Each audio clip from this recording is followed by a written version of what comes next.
Hello vinyl community, this is Mike with TCAT's Deep Vinyl Tracks.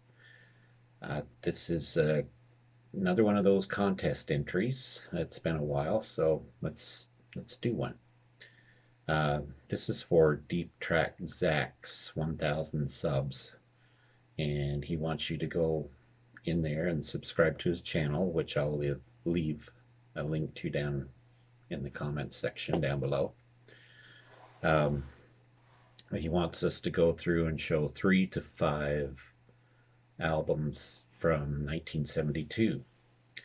So these aren't all of the ones that I have from 1972, but they're 5 albums here that I picked out to show this for this contest.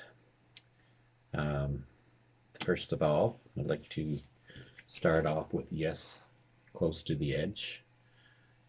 This particular record is one of my favorites and is considered probably one of the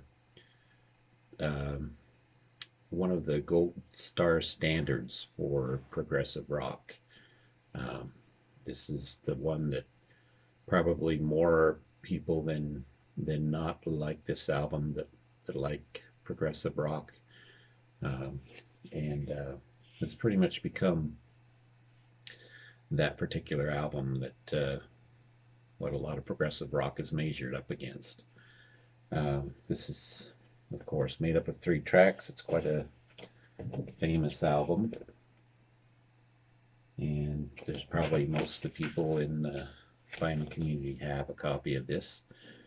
Now, the cover on this isn't that great, but the vinyl itself plays quite well. And it's on just the basic Atlantic label. And one of these days I'll get a better copy of it again, like I used to have. That particular album was released September 13th of 1972. July 6th of 1972 saw the release of Emerson, Lake and Palmer's Trilogy. Again, this is a cover that's not in that great a shape. Somebody wrote 50 cents on, I think that's Keith Emerson's face. And here's the back side. It folds out to look like that.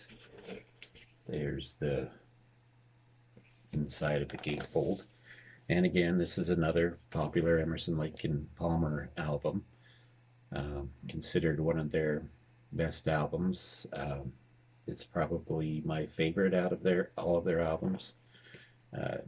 Just great stuff. And this one comes on the Cotillion label. Again, the record itself is in really great shape.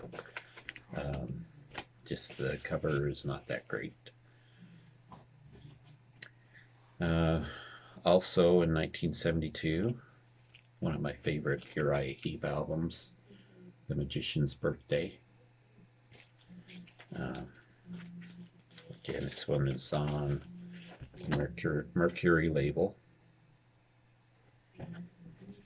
And probably one of the more progressive of Uriah Heep's albums, even though a lot of their first albums were more progressive than they were as they went on. There's the gatefold, what the gatefold looks like, and then the full cover on the back. This is back when Ken Hensley was in the band. David Byron was doing the vocals. In my opinion, he was probably one of their best vocalists, one of their most expressive vocalists. Now, John Wetton did come along and do some vocals on a few tracks for a couple of their albums. But other than that, I think Ken Hensley probably had the most expressive voice out of all of Uriah Heep's vocalists. Also in 1972, Harry Nilsson, Son of Schmilsson. A lot of people, you see a lot of people showing Nilsson Schmilsson. This particular album was the one that followed Nilsson Schmilsson, kind of in response to that album. The record company wanted him to do one more like that Nilsson Schmilsson album because that was his breakthrough album. However, Harry Nilsson wanted to do one with a little more attitude, and he ended up winning that battle with this particular album. Lots of interesting humor in this album. It really shines through. Harry Nilsson's humor really shines through here.